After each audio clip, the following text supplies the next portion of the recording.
కూల్చివేతపై ఆయన స్పందించారు. రాత్రికి రాత్రే ఇళ్లు కూల్చివేశారనే దీనిని తాము తీవ్రంగా ఖండిస్తున్నామన్నారు నారాయణ. కూల్చడానికి కట్టడానికి ఇదేమైనా మంత్రుల సొత్తా అని ప్రశ్నించారు.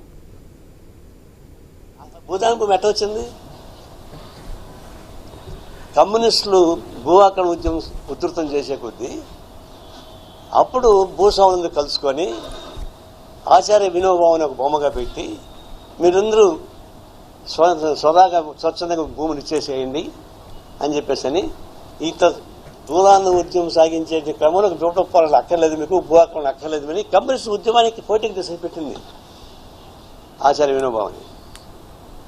అలాగే వచ్చాయి ఈ భూములంతా. ఇప్పుడు ఆ భూములు ఏమవుతున్నాయి?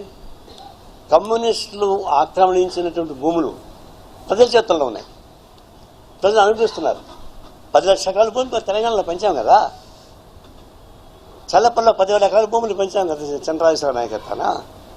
పునఃప్రా పోరాటం కేరళలో భూములు ఆక్రమణ చేయించాం కదా.